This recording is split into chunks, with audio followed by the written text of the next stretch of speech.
옆 사람 앞뒤서는 인사하겠습니다. 복 있는 사람이 됩시다. 은혜 받읍시다. 다 잘 될 것입니다. 오늘 창세기 1장 말씀을 읽었습니다.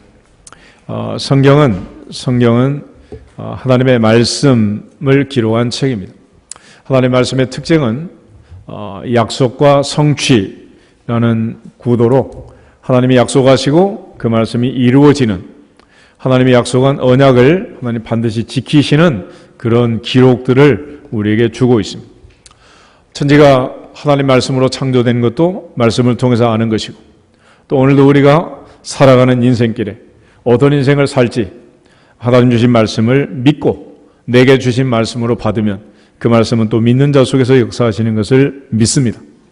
이처럼 성경은 가장 중요한 뼈대가 있는데 그 뼈대를 언약이라고 합니다. 언약. 히브리어는 베리트라고 하는 건데 영어로 번역하면 주로 이제 카비넌트 그렇게 번역을 합니다.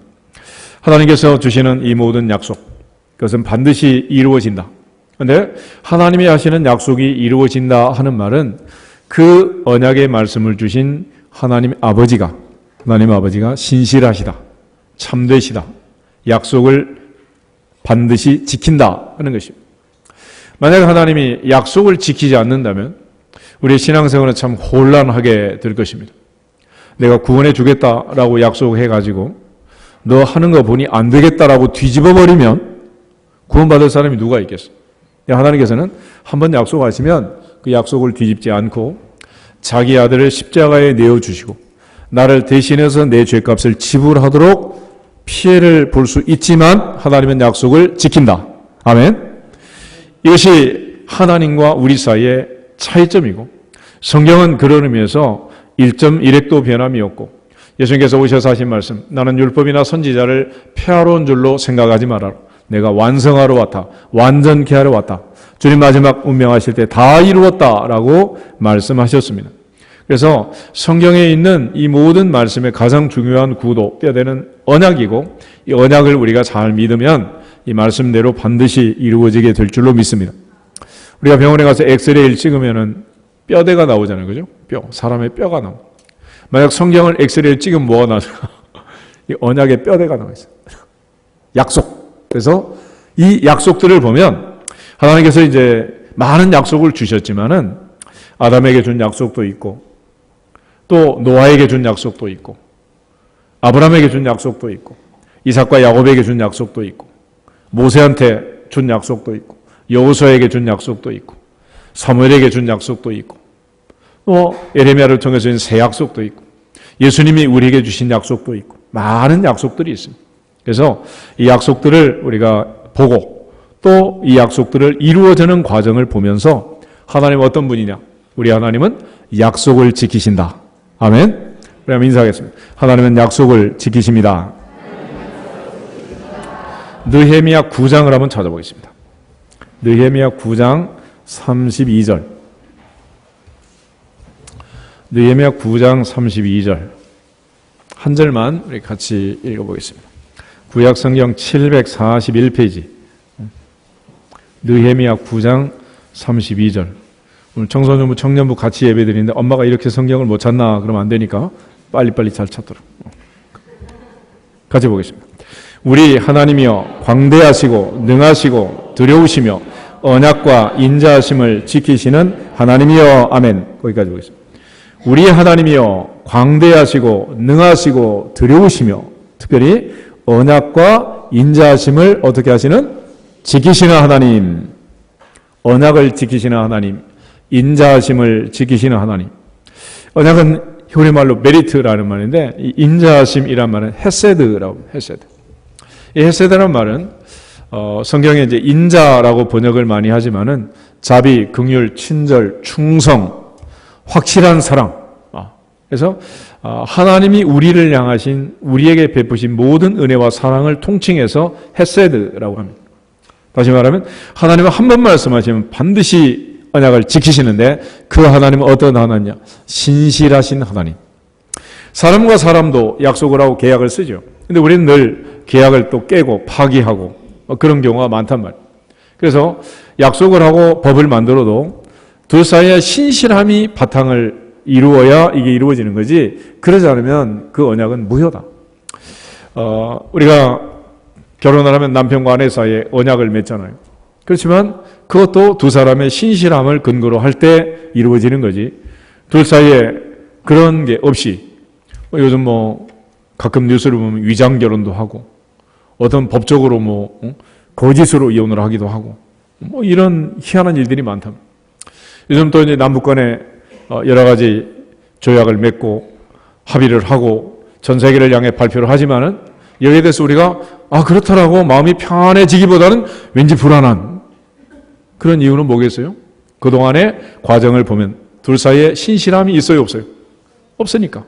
자꾸 뒤집고 어기는 일이 너무 많았기 때문에 아무도 지금 마음이 편안하지 않는 거예요. 우리 모두가 하나님의 말씀을 볼 때는 마음을 편안하게 하시라고. 이유는 나는 언약을 어기고 우리는 언약을 어기는 일이 있더라도 우리 아버지 하나님은 어긴다, 지키신다. 지킨다. 아멘. 그래서 성경 말씀을 우리가 볼 때는 위안이 되고 위로가 되는, 내가 아무리 죄인이고 내가 아무리 언약을 어기고 그동안 내가 인생을 아무리 개차반으로 살았더라도 우리 하나님은 이 말씀을 지킨다, 안 지킨다? 지키신다. 지키는 이유는 언약을 지키시는 그 하나님은 인자하시고 신실하시기 때문에, 변함이 없기 때문에 그렇다라는 것입니다.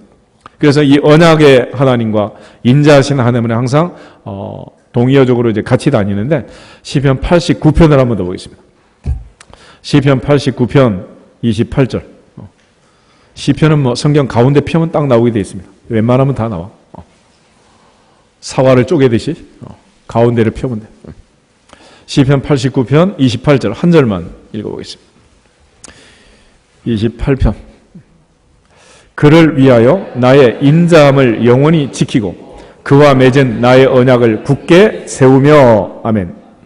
시편 89편은 하나님께서 다윗과 맺은 언약에 대한 말씀인데, 하나님께서는 다윗을 위하여 자신의 인자함을 영원히 지킨다.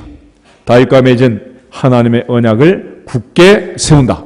그래서 하나님께서 내가 이 세 아들 다윗을 만나니 내 마음에 맞는 사람이라 내 뜻을 다 이루게 하리라, 그런 말씀하셨는데, 하나님께서 언약을 이루시는 이유는 그분은 어떤 하나님? 신실하신 하나님, 인자하신 하나님, 헷세대의 하나님이기 때문에 그렇다. 그러므로 우리가 오늘 언약에 대해서, 하나님의 약속의 말씀에 대해서 들을 때에 이 약속의 말씀을 지키시는 그 하나님은 또 헷세대의 하나님, 인자하신 하나님, 신실하신 하나님, 약속을 한 번 하면 반드시 지키시는 충성되고 변함이 없는 그런 하나님이라는 것을 믿고, 우리 모두도 예수님처럼 하나님 말씀에 죽기까지 순종하면 반드시 복이 될 줄로 믿습니다. 오늘 이제 태초에 하나님이 사람을 만드시는 최초의 장면을 읽었는데, 하나님께서 인간을 만들면서 인간에게 복을 주셨다. 복을 주셨다. 하나님은 자기 형상대로 자기 모양으로 남자와 여자를 창조하시고 28절 하나님이 그들에게 복을 주셨다. 그리고 하신 말씀이 생육하고 번성하여 땅에 충만하라, 땅을 정복하라, 바다의 물고기와 하늘의 새와 땅에 움직이는 모든 생물을 다스리라 하시니라. 여기서 이제 다스리라 하는 말씀이 나와 있는데, 이걸 우리가 잘못 해석을 하게 되면은 그저 군림하고 지배하고 갑질하고 이런 걸로 생각할 수가 있어요. 근데 그런 게 아니라, 이거는 하나님께서 우주 만물을 인간에게 맡기면서 다스리라 이렇게 말하는 것은 돌보고 도와주고 케어하고 그렇게 하라는 거예요. 이게 특별히 하나님께서 이제 범죄한 이후 남자와 여자에게 하신 말씀들이 있는데, 그 중에 3장 16절 한번 보겠습니다. 3장 16절에 같은 말씀이 나와 있는데 16절 보겠습니다. 또 여자에게 이르시되 내가 내게 임신하는 고통을 크게 더하리니 내가 수고하고 자식을 낳을 것이며 너는 남편을 원하고 남편은 너를 다스릴 것이니라. 아멘. 이 말씀은 역시 마찬가지.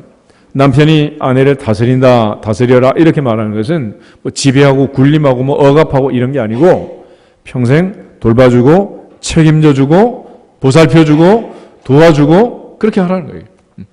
그러니까 우리가 이제 어떤 땅을 사가지고 내가 그 땅을 다스린다 그러면 땅한테 내가 가서 어떻게 해야 되겠어?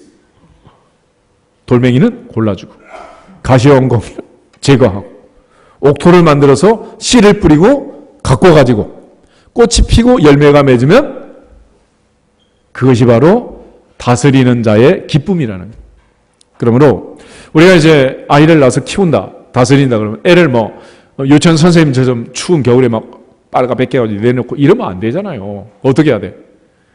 배고프면 먹여주고 졸리면 재워주고 팔이 아파도 안아주고 계속 업어주고 키워주고 진자리 마른 자리 그래가지고 어쩌다가 이제 막 일어서서 걸으면 막 박수도 쳐주고 막 1년 2년 지나서 엄마 맘마 그러면 막 그냥 얘가 말을 했다고 막 그냥 환호성도 해주고 그러면서 이쁜 옷 입혀가지고 삐약삐약 걸어다니면 자랑질도 하고 그가 다스리는 사람의 기쁨인 거예요. 그러니까 우리가 다스린다 그럴 때 지배하고 군림하고 이런 게 아니라 돌봐주고 도와주고 가꿔주고 아멘?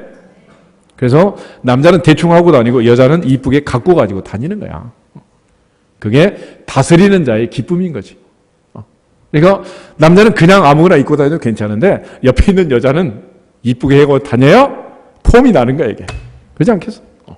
그러니까 뭐 자동차에도 마찬가지야. 타고 나오는 사람은 그냥 추린 입고 나와도 좋은 차에서 나오는 사람들이 무시 안 해? 무시 안 하잖아. 똑같은 거야.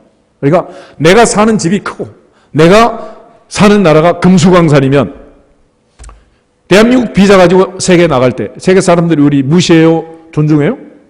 존중하는 거야. 뭘 보고? 어느 나라 국민이냐? 그걸 보고 그러는 거야.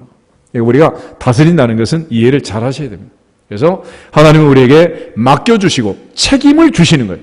그러니까 다스린다는 것은 권리를 얘기하는 게 아니라 책임과 의무가 먼저다. 아멘? 다시 인사하겠습니다. 책임이 먼저입니다. 권리가 먼저가 아니고 책임이 먼저란 말이에요. 그러니까 내가 잘 키워놨을 때 그 다음에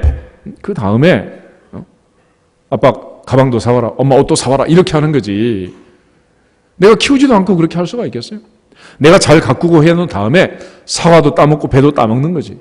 내가 가꾸지도 않고 돌보지도 않았는데 잡초가 무성한데 돌배가 났는데 뭘 거둘 수가 있겠어요? 그런 측면에서 하나님께서 이제 인간에게 준 최초의 명령, 이걸 문화명령이라고 하는 거예요. 문화명령, cultural mandate 또는 creation mandate라고 하는 건데 하나님께서 이렇게 인간에게 복을 주셔서 관리하도록, 그러니까 내가 관리하고 돌볼 수 있는 상황, 그런 자리, 그런 위치에 있다는 것은 복을 받은 거다? 힘든 거다? 복을 받은 거다. 복을 주셨다. 그래서 일을 하나님이 맡기시는 겁니다. 그리고 29절을 보면 또 태초에 먹거리를 주신 게 있어요. 29절 보겠습니다. 하나님이 이르시되 내가 온 지면에 씨 맺는 모든 채소와 씨 가진 열매 맺는 모든 나무를 너희에게 주노니 너희의 먹을 거리가 되리라. 아멘. 아담이 몇 년 산 줄 알아요? 아담 몇 년 살았어요? 몇 년 살고 죽었나? 몰라? 창세기 5장을 보면 아담의 10대 계보가 나오고 아담은 930년을 살았습니다. 930년. 그리고 하와는 몇 년 살았을까? 하와는 몇 년 살았다는 말이 성경에 없기 때문에 우리가 알 수는 없지만 유대인들의 그 전통이나 전승 전에 내려오는 얘기를 들어보면 하와는 아담이 죽고 나서 일주일 후에 돌아가셨다. 그래서 다들 남편 장례 치르고 돌아가시는 것이 복이다. 그러니까 역사적 사명을 가지고 최소한 일주일은 더 살아야 돼. 그래야 이제 복을 받는 거예요. 그런데 아담이 그렇게 살았던 이유 중에 하나는 뭐냐? 이게 바로 채소를 먹고 열매를 먹고 이래가지고 이제 930년을 산 거예요. 근데 노아의 홍수에 인간이 이제 고기를 먹기 시작합니다. 그때부터 인간의 수명은 120년으로 단축이 됐어요. 그래서 오늘날도 우리가 채식을 한다는 것은 굉장히 중요한 일이고 또 채식을 하면 채식만 하는 게 아니라 사람이 온순해집니다. 고기를 먹는 사자나 곰하고 풀을 먹는 양이나 소하고 누가 순해? 요즘 애들이 막 성질이 나고 막 드세고 막 이런 거는 우유를 많이 먹이고 막 고기를 많이 먹여서 그런 거예요. 풀을 먹이면 애들이 순해질 텐데 전부 다 우리 먹거리하고 이제 관계가 됩니다. 그리고 이제 인간이 이제 죄를 지은 이후에 벌어진 일인데 창세기 3장 17절부터 19절 한번 보겠습니다.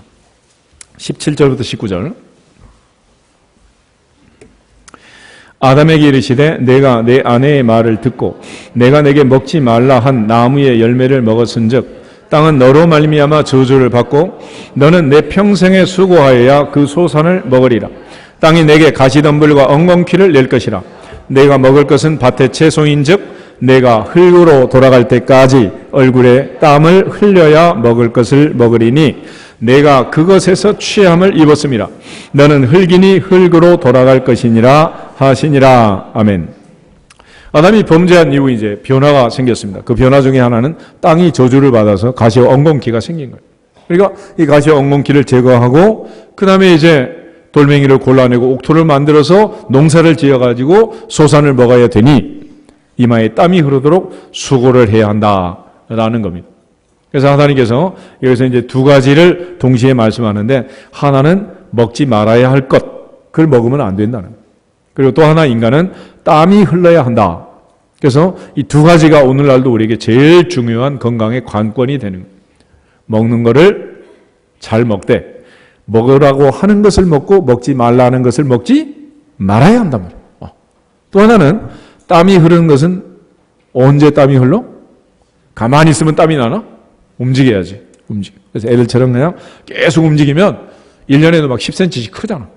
할아버지는 키가 줄어들어. 왜 그래요? 가만히 있으니까. 나이 들면 이제 키가 대부분 줄잖아, 이게. 큰 게 아니라. 그래서 사람은 운동을 하고 언제까지 하느냐? 땀이 흐르도록 하라. 그래서 하나님께서 여기서 이제 우리에게 중요한 원리들을 말씀하시는데, 중요한 것은 하라는 것은 하고, 하지 말라는 것은 하지 말고, 먹으라는 것을 먹는 게 중요한 게 아니라 먹지 말라는 것을 안 먹는 것이 더 중요하다 하는 것을 꼭 기억하시기를 바랍니다. 그래서 이제 하나님이 인간에게 내렸던 첫 번째 중요한 이제 명령이 나오는데 2장 16절, 17절 우리 두 절을 보겠습니다. 2장 16절, 17절 여호와 하나님이 그 사람에게 명하여 이르시되 동산 각종 나무의 열매는 내가 임의로 먹되 선악을 알게 하는 나무의 열매는 먹지 말라. 내가 먹는 날에는 반드시 죽으리라 하시니라. 아멘. 그래서 우리가 이제 어떤 일을 할 때 이걸 꼭 분별을 잘 해야 됩니다. 주의사항, 하지 말아야 할 것, 무엇이 안 좋은지, 무엇이 위험한지 이것들을 꼭 알아야 된다. 여러분이 아무리 약이 좋다 그래도 약에는 깨알 같은 글씨가 써져 있죠. 뭘 그렇게 많이 써놨어? 부작용을 기록해 놓은 이런 일이 생길 수도 있다라는 걸 강조하는 거죠. 그러니까 그럼에도 불구하고 그걸 잘 알아서 새겨서 하라는. 요즘 이제 담뱃갑에 전부 다 위험한 그런 그림들을 막 그려놓잖아. 그래도 먹을래? 그래도 피울래? 그러니까 먹지 말라는 걸 먹지 말고 마시지 말라는 것을 마시지 말고 그것이 더 중요하다면. 그러니까 몸에 아무리 좋은 걸 먹어도 술, 담배를 끊임없이 하면 무효야, 무효. 백약이 무효다. 그러니까 아무리 좋은 산삼을 먹어도 인삼, 녹용을 먹어도 먹지 말라는 걸 먹으면 결국은 문제가 생기는 거예요. 예를 들어 하라는 것을 하지 않았을 때는 예를 들어 어떤 일을 하면 상품을 주고 경품을 주고 그런다. 그렇지만 어떤 일 안 하면 벌금을 내게 돼 있잖아요. 상품, 경품은 안 받아도 되지만은 안 해가지고 안 받아도 상관없어요. 그렇지만 하지 말아야 할 것을 해가지고 벌금을 받게 되면 그때부터는 데미지가 오는 거 아니겠어요? 그래서 최초부터 하나님께서 우리 가르쳐 주신 것은 할 일과 하지 말아야 할 것을 구별하는 능력, 이걸 가르쳐 지혜라고 합니다. 지혜. 그래서 에덴 동산의 아담과 하와를 보면 이 사람들은 왜 이 에덴 동산을 하루아침에 망가뜨리고 뺏겼느냐, 쫓겨났느냐? 지혜가. 그 지혜라는 것은 솔로몬이 하나님께 기도할 때 듣는 마음을 주세요 그랬어요. 그런데 오늘 아담은 하와는 두 가지 얘기를 듣게 됩니다. 하나는 2장 17절 선하게 알게 하는 나무의 열매를 먹지 말라. 먹는 날에는 어떻게 된다고? 반드시 죽으리라. Surely die. 반드시 죽는다. 그런데 창세기 3장을 보면 뱀이 와가지고 여자에게 이제 속삭속삭 하면서 얘기를 합니다.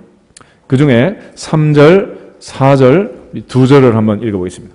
동산 중앙에 있는 나무의 열매는 하나님의 말씀에 너희는 먹지도 말고 만지지도 말라. 너희가 죽을까 하노라 하셨느니라. 뱀이 여자에게 이르되 너희가 결코 죽지 아니하리라. 결코 죽지 아니하리라. Never die. 하나님은 반드시 죽는다 했는 애는 결코 죽지 않는다는 두 얘기를 들었으면 두 가지 정보가 왔습니다.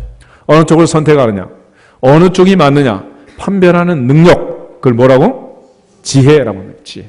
그래서 너희 중에 누구든지 지혜가 부족하거든 모든 사람에게 후히 주시고 꾸짖지 아니하시는 하나님께 구하라 그리하면 주시리라. 우리가 인생은 흔히 선택이라고 합니다. 앞으로도 많은 선택을 해야 되고 죽는 날까지 선택을 해야 되겠지만은 이 선택을 할 때 대부분의 사람들이 잘못 선택하는 이유가 뭐냐? 야고보서 1장을 보면 욕심이 잉태하면 죄를 낳고 죄가 장성하면 사망을 낳는다 그랬습니다. 그러니까 사람은 욕심이 많기 때문에 욕심 많은 사람이 선택하면 선택을 잘한다, 잘못한다. 잘못할 일이 너무 많다는 거예요. 너무 많아. 그래서 아브라함이 롯에게 이렇게 말합니다. 내가 좌하면 나는 우하고 내가 우하면 나는 좌하겠다. 네가 먼저 선택해라. 네가 먼저 선택해라. 우리가 생각하면 아브라함이 굉장히 믿음이 좋아가지고 조카를 사랑해서 그런 것 같기도 하지만 따져보면 그 어떤 경우에든지 먼저 선택한다고 해서 꼭 좋은 게 아니라는 거예요. 인간의 선택은 항상 욕심이 가득 찬 선택이기 때문에 잘못된 선택을 하기가 너무 쉬워. 그래서 고르다가 삼배를 고른다고 과일 가게에서 그렇게 좋은 과일 다 놔두고 골라왔는데 보니 속이 썩었잖아. 한두 번이 아니잖아. 이게 우리의 비극이야, 비극. 그래서 그렇게 많이 욕심을 내려놔라, 욕심을 버려라. 그러지만 우리는 끝까지 욕심을 부리고 인생을 사는 거죠. 오늘 창세기 3장의 이 아담과 하와의 사건은 한마디로 욕심 부리는 사건입니다. 야고보가 얘기하기를 사람이 시험을 받는 것, 유혹을 받는 것은 누구 욕심? 자기 욕심에 끌려 미혹됨이니 욕심이 잉태한 즉 죄를 낳고 죄가 장성한 즉 사망을 낳는다라고 말했습니다. 그래서 이렇게 욕심 많은 인간이 살아가는 세상에서 하나님께서 태초에 창조 언약으로 우리에게 주신 세 가지가 있습니다. 그 중에 첫 번째가 뭐냐면 노동과 안식이라는, 일하는 것과 쉬는 것. 일하는 것과 쉬는 것. 욕심이 많은 인간은 일을 하려고 할까요? 쉬려고 할까요? 어떻게 할 것 같아? 욕심이 많은 아이는 공부를 하려고 할 것 같아? 놀려고 할 것 같아?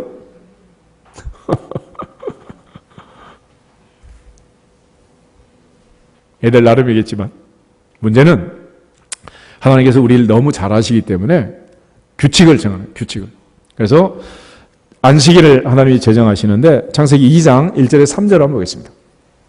창세기 2장 1절에 3절 가지겠습니다. 천지와 만물이 다 이루어지니라. 하나님이 그가 하시던 일을 일곱째 날에 마치시니 그가 하시던 모든 일을 그치고 일곱째 날에 안식하시니라. 하나님이 그 일곱째 날을 복되게 하사 거룩하게 하셨으니 이는 하나님이 그 창조하시며 만드시던 모든 일을 마치시고 그날에 안식하셨음이니라. 아멘. 엿새를 창조하고 하루를 쉬었습니다. 이게 이제 창조의 원리이기도 하고 하나님께서 인간에게 내린 안식일의 계명이기도 합니다. 그래서 하나님이 그 일곱째 날을 복되게 하시고 거룩하게 하셨다. 엿새와 구별된 날로 엿새 동안 힘써서 너의 모든 일을 하고 일곱째 날은 안식하고 하나님을 예배하는 날로 그렇게 정하신 거예요. 만약 우리가 엿새를 예배하고 하루를 일해라 그러면은 순종할 사람이 많지 않을 거예요. 엿새를 일하고 하루를 쉬라 그래도 주 7일째를 하는 사람들이 많잖아요. 그죠? 그래서 사장님은 주 7일째를 하고 사원님은 주 5일째를 하고 둘 다 뭐가 가득 차 있어? 욕심이 가득 차 있는. 사장은 일 많이 시키고 돈 조금 주고 싶어 하고 사원은 일 조금 하고 돈 많이 받고 싶어 하고 그래서 주 5일째가 나오고 주 7일째가 나오는 거야. 하나님은 태초부터 6대1로 엿새 일하면 며칠 쉬라고? 하루 쉬라고. 그래서 이제 하루 쉬는 것과 이틀 쉬는 것 무슨 차이가 있느냐? 요즘 이제 우리는 뭐 주 5일째 한 지가 얼마 안 됐지만은 미국 같은 나라는 뭐 오래 전부터 이제 주 5일째를 했다. 근데 월요일에 만든 자동차 잘못 걸리면 ES 공장에 한 달에 10번은 더 들어갔다 나왔다 해야 돼. 나사가 잘 안 조여졌어. 무슨 얘기였어요? 하루 쉬고 일에 복귀하는 것하고 이틀 쉬고 복귀하는 것하고 어느 게 일의 능률이 오르느냐. 하루가 훨씬 낫다는 거지. 이틀 쉬면 문제가 되는 거야. 그러니까 쉬면 쉴수록 나중에 복귀하기가 더 어려워진다. 어려워져. 반대로 너무 지나치게 일을 하면 과로가 돼가지고 또한 내가 욕심을 부려서 뭐 돈을 벌 수는 있겠지만은 그로 인한 결과가 너무 데미지가 크다. 그래서 엿새를 일하면 하루 쉬도록. 그 엿새 일하면 하루 쉬는 그 구도 속에서 사람만 쉬는 게 아니고 짐승도 쉰다. 땅도 쉰다. 이 원칙이 있어요. 요즘 강화도에 가면 인삼이 있죠. 흔히 6년근 그러면 6년근. 그런데 왜 7년근, 8년근, 9년근 이런 건 없냐? 있으면 더 좋을 것 같은데. 근데 땅은 기력 자체가 한계가 있어서 6년 동안 다 쏟아주고 나면은 7년째부터는 이제 골다공증 걸리신 할머니처럼 힘이 없어. 기력이 없는 거야. 그래서 7년째는 심어놔도 아무 소용이 없어요. 그래서 그런 땅에는 무엇을 심어도 이제 농사가 안 되는 거예요. 그런데 놀랍게 6년을 일하고 7년째 쉬면서 밭을 묵혀두면 회복이 된대요. 회복이 돼. 근데 우리는 막 거기다 이제 요즘 화학 비료를 넣어가지고 억지로 막 뽑아내고 있으니까 땅이 색깔이 새카만지게 된 거예요. 마치 이제 이쁜 새색시 얼굴이 그냥 검버스 이제 시커먼 거 이제 파운데이션으로 가장 행렬하듯이 그냥 가면 쓰고 온 것처럼 땅도 지금 그렇단 말이에요. 그래.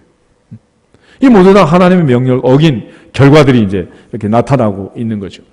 그래서 태초에 하나님이 사람을 만드셨기 때문에 이거는 신자든 불신자든 사람으로 태어난 사람들은 엿새 일하면 하루는 어떻게 해라? 쉬어라. 이게 노동과 안식의 원리예요. 역시 하나님이 태초에 우리에게 가르쳐준 하나님의 방법입니다. 근데 만약에 쉬지 않고 계속 일을 하면 어떻게 되냐? 하나님 우리 몸에 사인을 주셔가지고 증세가 나타나게 돼 있어요. 피곤하고 졸리고 일에 능률이 없고 늘 몸이 까부러지고 아침에 일어났는데 몸이 무겁고 미국에 무슨 배우 하나 있잖아. 쫄리나 안 쫄리나 뭐 계속해서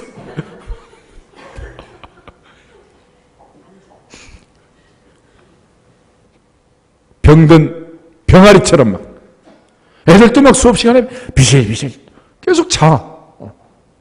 눈 뜨고 공부하는 애 몇 명 안 되더라고. 그 비싼 수업료 내고 학교를 다니는데 그 비싼 과외비를 내고 학원에 가는데 가서 막 졸고 이게 졸아. 이게 전부 다 왜 그러겠어요? 과로해서 과로. 계속해서 말을 안 들으면 어디로 보내? 병원으로 보내요. 병원에. 병원에 왜 보내는 거예요? 일하지 말고 쉬라고. 그래서 거기서도 계속 막 스마트폰 가지고 막 계산기 가지고 막 머리를 써. 거기서도 안 쉬면 어디로 보내? 영안실로 보내는 거야. 그래서 엿새 일하면 하루 쉬는 이 원리를 잘 지켜야 돼. 그래야 70년을 산단 말이에요. 그런데 70년을 일을 아주 계속 쉬면 중간에 이제 가는 거지 뭐. 그래서 반드시 이 노동의 원칙, 노동과 안식의 원칙을 잘 지켜서 안식하기를 축복합니다. 그래서 우리가 이제 누구든지 일주일에 하루는 쉬는 날을 해가지고 쉬어야 돼. 그래서 지나치게 하는 것은 다 문제가 됩니다. 또 하나의 원칙은 이제 창세기 2장 24절 25절 결혼에 대한 건데 같이 한번 읽어보겠습니다. 이러므로 남자가 부모를 떠나 그의 아내와 합하여 둘이 한 몸을 이룰지로다. 아담과 그의 아내 두 사람이 벌거벗었으나 부끄러워하지 아니하니라. 아멘. 하나님께서 여자를 만든 이유는 남자가 혼자 있는 게 좋지 않다. 남자가 혼자 사는 것 좋지 않다. 18절, 2장 18절에 그렇게 얘기를 합니다. 그리고 나서 같이 살도록 했어요. 같이 살도록. 그리고 나서 돕는 배필을 만들어서 아담을 도와서 같이 살도록. 그래서 아담의 갈빗대로 여자를 만들어서 아담에게 데려오자 아담이 부른 아담의 노래가 23절이에요. 2장 23절에 아담이 이런 노래를 부릅니다. 이는 내 뼈 중에 뼈요 살 중에 살이라. Bone of bones, flesh of flesh. 내 뼈 중에 뼈요 살 중에 살이라. 이런 노래를 불러요. 그리고 나서 하나님이 정한 원칙이 그러므로 남자는 부모를 떠나라. 남자는 부모를 떠나라. 두 번째는 그의 아내와 합해라. 세 번째는 둘이 한 몸을 이루어라. 이 3단계를 얘기합니다. 그래서 자녀의 사명은 부모를 떠나가는 것이고 부모의 사명은 자녀를 떠나 보내는 거예요. 근데 요즘은 이제 떠나가지도 않으려고 그러고 갔다가도 다시 캥거루가 돼가 돌아오고 자꾸 또 부모도 또 떠나보내지도 못하고 이러다 보니까 고부간의 갈등이 심해지는 거예요. 결과적으로 모든 동물의 세계를 보면 일정 기간 성장하면 이제 떠나갑니다. 다 떠나가는 거예요. 이처럼 떠나보내기 위해서, 떠나가기 위해서 학교도 가고 공부도 하고 능력도 기르고 그러는 거 아니겠어요? 우리 청소년부, 청년부 친구들은 이 말씀을 잘 기억하고 어차피 떠나갈 거니까 떠나가기 전까지는 부모를 잘 섬기고 말씀을 잘 듣고 그리고 또 공부도 열심히 하고 다 해야 돼. 그래서 떠나갈 준비를 해요. 준비를. 동시에 부모는 떠나보낼 준비를 해서 이제 확실하게 떠나보내야 할 것입니다. 그 다음에 이제 둘이 합해라 그랬죠. 부모를 떠나는 듯이 이제는 아내와 합해라. 둘이 합하라는. 요즘 많은 사람들이 이제 성격 차이 그런 얘기를 하죠. 근데 사실 뭐 성격이라는 것은 여러 가지 사람마다 이제 개성이 다르니까 각각의 성격이 있겠지만은 여기 있는 말씀처럼 둘이 합하면 좋아지는 것이고 둘이 합하지 않으면 성격은 부딪히게 되어 있습니다. 어떤 성격이든지. 한 사람은 성격이 급하고 한 사람은 느긋하다. 좋은 거에 나쁜 거요? 좋을 수도 있고 나쁠 수도 있고 둘이 합하면 좋고 부딪히면 나쁜 거예요. 성격이 둘이 비슷하면 처음에는 좋은 것 같은데 비슷하니까 똑같으니까 싸운다 그러잖아 또. 그래서 그것도 둘이 합하면 시너지 효과가 나지만은 갈등하면 늘 문제가 된다. 그래서 둘이 합하는 이런 과정이 필요하다. 그래서 부모를 떠날 시기가 되면 이제 내가 누구하고 평생을 살지 이것들을 결정하는 데 있어서 이런 조율이 필요하고 연합이 필요하고 데이트 과정을 통해서 체킹이 필요하다. 이걸 하지 않다 보니까 나중에 이제 콩깍지가 씌어가지고 처음엔 마냥 좋다가 나중에 들통이 나니까 이제 문제가 되는 거죠. 마지막 단계가 이제 한 몸을 이루어라. 이제 드디어 이제 가정을 이루고 자녀를 낳고 이제 한 집에 살게 되는 그런 과정으로 하나님께서 결혼 제도를 만드신 거예요. 그리고 이제 아직은 범죄 이전 상태였기 때문에 25절을 보면 두 사람이 뻘거벗었으나 뭐하지 않았다? 부끄럽지 않았다. 그러죠. 우리가 이제 태어나서 성장하면서 아주 잠깐 동안 이런 기간을 거칩니다. 엄마 뱃속에서 나와가지고 1년 미만에는 별로 부끄럽지 않잖아. 할머니가 뭐 응가 닦아주고 뭐 씻어주고 해도 개운하고 막 부끄럽지 않는 거야. 그렇죠? 그런데 조금 크면 이제 막 부끄부끄하고 이제 가리고 다니고 이제 막 벌써 우리 속에 뭐가 들어온 거예요? 죄성이 들어요. 죄성이. 그러니까 어린 아이라고 해서 죄가 없는 게 아니라 우리 모두 속에 다 죄가 있고 욕심이 있는 욕심. 그래서 욕심이 잉태하면 죄를 낳고 죄가 장성하면 사망을 낳는다 그랬는데 창세기의 이 모든 과정은 결과적으로 인간의 욕심, 탐심을 자극하는 것입니다. 그런데 이 사탄이 여자를 유혹할 때 두 가지의 방법을 쓰는데 하나는 뭐냐면 하나는 3장 4절 우리 읽은 것처럼 뱀이 여자에게 이르되 너희가 결코 죽지 아니하리라. 이런 걸 거짓말이라고 해요. 거짓말. 하나님께서 반드시 죽는다 그랬는데 이걸 뒤집었잖아요. 그래서 거짓말 중에 제일 아주 치명적인 나쁜 거짓말은 동사를 바꾸는 거예요. 먹었는데 안 먹었다? 갔는데 안 갔다? 봤는데 안 봤다? 아는데 모른다? 위증하는 것. 동사를 바꾸는 게 가장 악랄한 거짓말이 되는 것이고 또 하나 이제 사탄이 유혹하는 것은 5절에 보면 너희가 그것을 먹는 날에는 너희 눈이 밝아져 누구처럼 된다고?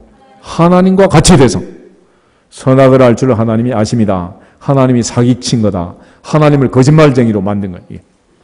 그래서 교만을 부추기게 되는 하나님처럼 되는. 그래서 사람은 이 교만을 부추기면 사람이 자기도 모르게 약간 정신줄을 놓게 돼 있어. 그러니까 천하의 자린고비도 지갑을 열게 하려면 어떻게 하면 돼? 칭찬을 하면 되는 거야. 막. 그래서 칭찬은 고래도 춤추게 한다 그러잖아. 그게 무슨 말인지도 모르고 막 칭찬만 해달라 그러는데 너의 죄는 너무 이쁜 거다. 그게 죄다 이러면서 막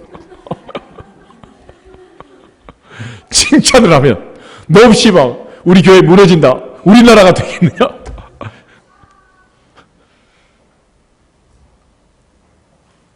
놀랍게 그게 태초부터 지금까지 그 누구에게나 통하는 일의 원칙이에요. 사탄은 이 작전을 절대 바꾸지 않습니다. 끝까지 거짓말로 사기를 치고 또 하나는 교만을 부추기고. 여기에 지금 이제 문제가 되잖아요.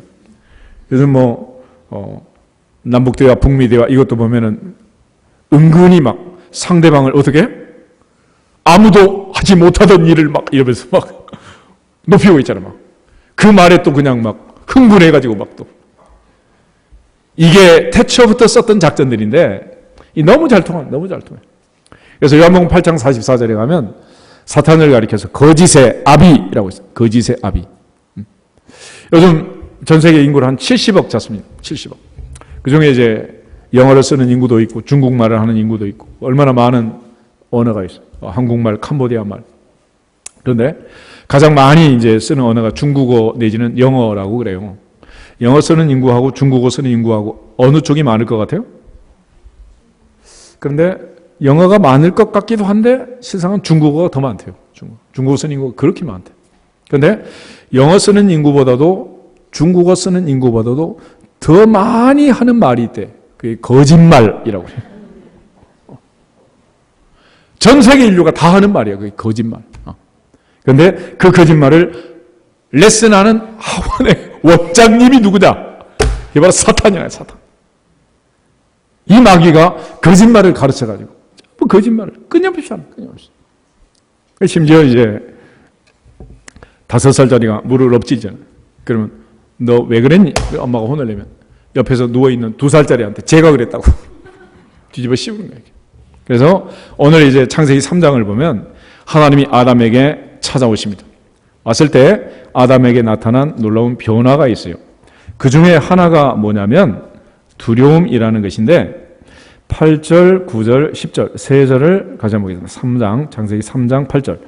그들이 그날 바람이 불 때 동산에 거니시는 여호와 하나님의 소리를 듣고 아담과 그의 아내가 여호와 하나님의 낯을 피하여 동산 나무 사이에 숨은지라. 여호와 하나님이 아담을 부르시며 그에게 이르시되 내가 어디 있느냐? 이르되 내가 동산에서 하나님의 소리를 듣고 내가 벗었으므로 두려워하여 숨었나이다. 아멘. 첫 번째는 두려움이란 게 찾아왔습니다. 두려움. 그래서 인간이 죄를 짓고 나면 가장 첫 번째로 찾아오는 감정이 두려움이다. 그래서 이 두려움이란 감정을 잘 조절해야 되고 하나님께서는 우리에게 계속해서 성경 말씀을 통해서 두려워하라 하지 말아라? 하지 말라 그래요. 하지 말라. 두려워하지 말라 그러면은 죄 짓지 말라 그런 얘기도 되고 또 두려움에 빠지지 말라는 거예요. 이유는 두려워 말라 내가 너와 함께함이니라. 놀라지 말라 나는 너의 하나님이 됨이라. 내가 너를 굳세게 하리라. 참으로 너를 도와주리라. 참으로 나의 의로운 오른손으로 너를 붙들리라. 예수님은 볼지어다 내가 세상 끝날까지 너희와 항상 함께 있으리라. 그래서 이 두려움을 가장 문제가 되는 감정으로 지금 기록하고 있습니다. 또 하나는 창세기 3장에 가면 가인이 아벨을 죽일 때 분노합니다. 분노. 얼굴이 벌개지면서 분노해. 그래서 하나님께서 내가 안색이 변하면 어찌 됨이냐 말씀했는데 우리가 다스려야 할 가장 중요한 감정 분노와 두려움과 분노라는. 그래서 상한 감정, 대표적인 게 두 가지인데 과거에 대한 분노, 미래에 대한 두려움 이 두 가지를 잘 관리하는 성령의 마지막 열매 절제, 셀프 컨트롤. 그래서 여러분 스스로가 이 창세기 3장을 보면서 이 두 가지 감정을 잘 다스려야 하나님 앞에 사람 앞에 문제를 일으키지 않고 살게 됩니다. 그래서 두려움과 분노. 그런데 하나님께서 이제 아담에게 그러면 누가 너의 벗었음을 알렸느냐? 내가 내게 먹지 말라 명한 그 나무 열매를 먹었느냐? 11절에 그렇게 말해요. 그래서 아담이 12절에서 이렇게 말합니다. 하나님이 주셔서 나와 함께 있게 하신 여자 그가 그 나무 열매를 내게 줌으로 내가 먹었나이다. 하나님 때문에 여자 때문에 나는 아닌데 이런 걸 가리켜 전가 책임을 전가시키는 내가 아니고 너 때문이다 라고 전가하는 거죠. 그리고 여자는 반대로 그러면 넌 왜 먹었느냐 그러자 여자가 하는 말이 13절에 뱀이 나를 꿰므로 내가 먹었나이다 그랬어요. 뱀이 나를 꿰므로 내가 뱀한테 뒤집어 씌운 거죠. 그래서 하나님께서 이러한 인생들 이제 죄짓고 죽을 수밖에 없는 이 인생들 그래서 하나님이 특단의 조치를 내리게 됩니다. 그게 이제 14절, 15절 먼저 뱀에게 내린 조치인데 14절, 15절 두 절 한번 보겠습니다. 여호와 하나님이 뱀에게 이르시되 내가 이렇게 하였으니 내가 모든 가축과 들의 모든 짐승보다 더욱 저주를 받아 배로 다니고 살아있는 동안 흙을 먹을지니라. 내가 너로 여자와 원수가 되게 하고 내 후손도 여자의 후손과 원수가 되게 하리니 여자의 후손은 내 머리를 상하게 할 것이요 너는 그의 발꿈치를 상하게 할 것이니라 하시고 아멘. 드디어 하나님께서 뱀에게 저주를 하시고 그리고 나서 여자의 후손과 너는 원수가 된다. 여자와 너는 원수가 되고 내 후손도 여자의 후손과 원수가 되고 여자의 후손은 내 머리를 상하고 너는 그의 발꿈치를 상할 것이다. 그래서 궁극적으로 이제 사탄을 멸망시키는 계시록 20장에 불과 유황으로 타는 못에 마귀가 던져지고 상황이 종료될 때까지 마귀는 계속해서 날뛰는 그런 세상이 되었는데 그 마귀를 멸할 수 있는 분은 오직 여자의 후손이다. 여자의 후손. 그 여자의 후손이 와서 발꿈치를 상하는 십자가 사건으로 예수님께서 사흘 동안 죽음을 당하는 그런 일이 일어나지만은 그러나 뱀의 머리를 주님이 상하시고 궁극적으로 승리하시는 궁극적으로 예수께서 오셔서 우리를 구원하실 것을 약속하는 메시지를 여기서 주시는 거예요. 그래서 이걸 가리켜 원복음이라고 합니다. 그래서 오늘날도 이단들이 많죠. 우리나라에도 자칭 하나님, 자칭 예수라는 이단들이 수두룩한데, 어떤 이단은 또 남편이 죽고 나니까 또 마누라가 또 하나님이라고 또 막 이런 데도 있고. 그런데 우리가 이 메시아, 그리스도, 구원자, 구세주는 특징이 있어요. 누구의 후손? 여자의 후손이라. 여자의 후손. 송강 정철의 시에 보면 그런 게 있잖아. 아버지 날 낳으시고 어머니 날 기르시니. 엄마의 모태라는 것은 양육하는 시스템이지 씨를 뿌리는 것은 아빠를 통해서 씨가 뿌려진. 그래서 이 여자의 후손이라는 말은 영어로 하면 the seed of woman이라고 되어 있어요. 여자의 씨라는, 여자의 씨. 남자의 씨가 아니고 여자의 씨. 그러니까 우리가 사기를 치는 사람들 금방 구별할 수 있단 말이에요. 예수님처럼 동정녀 탄생을 해야 이 메시아가 되는 거지. 아빠가 멀쩡하게 살아있으면 사기꾼이야 메시아요? 사기꾼이지. 거기다 또 하나, 메시아는 태어나는 장소가 정해져 있어요. 유대 땅 베들레헴. 그곳에서 태어나야 메시아가 되는 거예요. 한국에서 태어난 것들은 돼, 안 돼? 그거 안 되는 거예요. 근데 왜 이렇게 똑똑하신 분들이 다 쏘가 넘어간단 말이야. 기가 막히잖아, 이게. 뭘 몰라서 그래. 뭘 몰라서. 성경을 모르니까. 성경에 약속한 이 말씀을 귓등으로 들으니까 그러는 거예요. 처음부터 하나님이 얘기를 했잖아요. 메시아는 누구의 후손? 여자의 후손. 장소는 어디에서?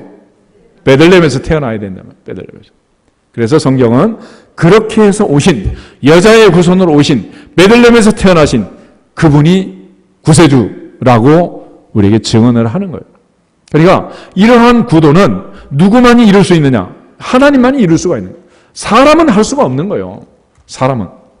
창세기에서 약속한 이 말씀 그대로 이제 이사야에서 다시 한번 예언을 하는데 이사야 7장 14절 보겠습니다. 이사야 7장 14절. 히스기야 당시에 전쟁 상황에서 하나님이 주신 약속의 말씀인데 한 말씀만 보겠습니다.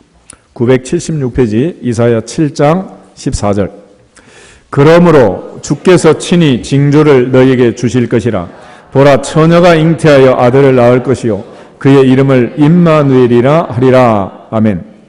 처녀가 잉태하여 아들을 낳는다는 것은 이게 불가능한 일이라.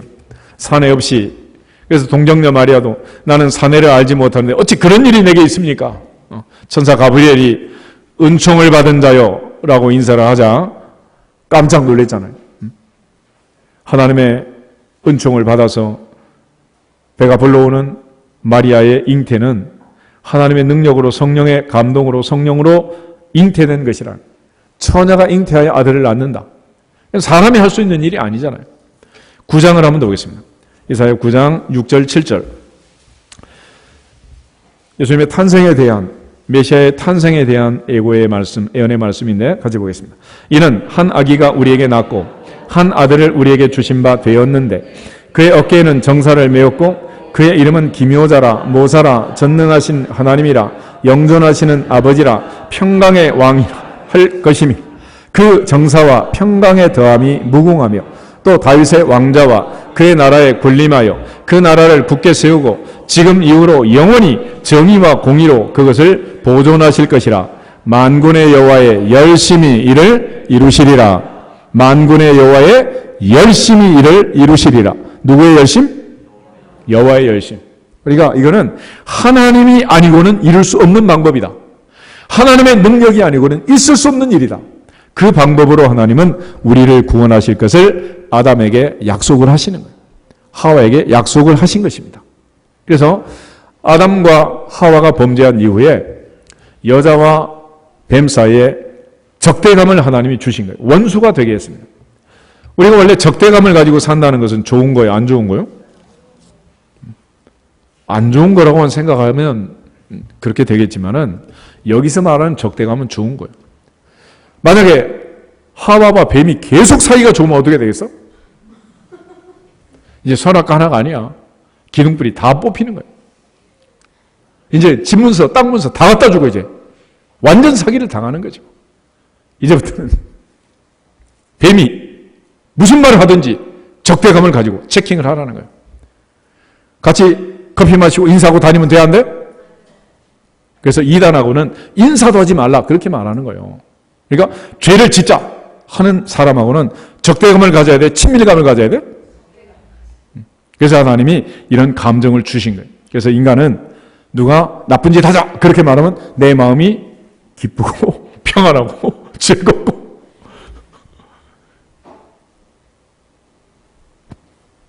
그러면 어떻게 되겠어요? 이게? 완전히 뭐 1진, 2진, 3진아 나중에는 조폭되겠지 뭐. 그래서 그런 마음이 들어오지 않도록 하나님께서 우리에게 적대감을 주시는 거예요. 그래서 나쁜 짓을 하면 우리 마음속에 벌써 하지도 않았는데 두근두근 두려움이 오고 얼굴이 빨개지고 막 이런 증세가 나타나게 되는 거예요. 그래서 하나님께서 우리를 죄 짓지 않도록 이렇게 해주신 거예요. 그리고 여자의 후손을 통해서 우리를 구원하실 것을 말합니다. 동시에 이제 여자에게는 임신의 고통과 더불어서 남편은 너를 다스린다. 그래서 여자는 평생 자식 때문에 남편 때문에 갈등하고 살도록 하나님께서 그 안에 묶어 놓은 거예요. 그래서 웬만한 여자들은 할머니 될 때까지 그 테두리 안에서 그냥 사는 거지. 별난 여자 2명 빼고 다 그렇게 묶여 있는 거예요. 묶여 있어요. 그래서 하나님이 우리에게 허락하신 그 고통이라는 것은 한편은 고통이 되지만 또 한편은 축복이 됩니다. 할머니가 고통스러운 것은 일자리가 없어서 고통스러운 할머니는 없어. 아들만 낳으면 큰소리치고 평생 사는 거지 뭐. 반대로 할아버지는 아들을 많이 낳아도 소용없어. 일자리가 있어야지. 그래서 남자에게 준 것은 평생의 노동, 죽는 날까지. 그래서 남자는 평생 노동을 하지만 동시에 그걸로 내 생명이 살고 가족을 돌보고 다스리고 하는 일을 할 수 있도록 하나님이 은혜를 주시는 거예요. 그러니까 우리가 이제 평생 수고하고 애를 쓰는 것 같지만 사실은 그걸 통해서 또 하나님이 주시는 기쁨이 있다 없다? 있는 거지. 그러니까 자식을 길러서 손자를 길러서 주시는 그 기쁨이 있고 농사를 지어서 얻는 소산을 얻는 기쁨이 있어요 없어요? 또 있잖아. 그러니까 또 일을 하는 거지. 그러니까 또 손자를 낳는 거고 그러는 거 아니겠어요? 그래서 하나님께서 우리에게 이제 주시는 은혜가 여기에 동시에 이제 섞여 있는 겁니다. 그러니까 하나님 말씀은 지키면 지키는 대로 복이 된다. 복이 된다. 그래서 어떤 상황들을 보면 우리가 다 좋을 것 같지만 다 좋은 것도 아니고 다 나쁠 것 같지만 다 나쁜 것도 아니야. 그래서 오늘 창세기 3장에 있는 이 아담과의 언약을 보면 욕심인 게 죄를 낳고 죄가 장성하여 사망을 낳는 이 비극을 우리가 만들었지만 하나님께서는 여자의 후손을 통해서 또 우리를 구원하실 놀라운 은혜를 복음을 이 속에 주시고 예수 그리스도를 통하여 우리를 구원하신 이 놀라운 복을 주신 거예요. 마지막 로마서 5장 12절을 한번 보고 마치겠습니다. 로마서 5장 12절을 보면 그러면 이러한 아담의 이야기 수천 년 전에 있었던 그 이야기하고 우리가 무슨 관계가 있냐? 로마서 5장 12절 한 절만 보겠습니다. 그러므로 한 사람으로 말미암아 죄가 세상에 들어오고 죄로 말미암아 사망이 들어왔나니 이와 같이 모든 사람이 죄를 지었으므로 사망이 모든 사람에게 이르렀느니라. 아멘. 그 중에 중요한 것은 이와 같이라는 말입니다. 인간은 다 똑같다. 그러니까 아담 때문이다 라고 말하는 것은 아담하고 똑같이 얘기하는 거예요. 아담은 하나님 때문에, 여자 때문에, 여자는 뱀 때문에 그랬는데 우리는 아담 때문에 그렇게 된 게 아니라 이와 같이 모든 사람이 죄를 지었다. 사람이 유혹을 받는 것은 누구 욕심? 자기 욕심이다. 자기 욕심. 그러므로 아담 할아버지 미워하면 돼, 안 돼? 미워하지 말고 아담 할아버지가 넘어진 과정을 잘 보고서 그렇게 되지 않도록 성령으로 충만할지어다. 순종할지어다. 순종할지어다. 하나님 앞에 순종하면 되는 거예요. 순종이 제사보다 낫고 듣는 것이 순양의 기름보다 낫다 그랬는데 하나님 주신 말씀, 언약의 말씀, 약속의 말씀 순종하면 반드시 복이 될 줄로 믿습니다. 이제 9월이 가고 10월이 오고 있는데 지금까지 어떻게 살았든지 이 시간부터 다시 한번 말씀에 순종하며 살기로 다짐하고 하나님 주신 이 은혜를 빼앗기지 않기를 축복합니다. 다시 한번 주 예수 그리스도의 이름으로 형통할지어다 선포하고 기도하겠습니다.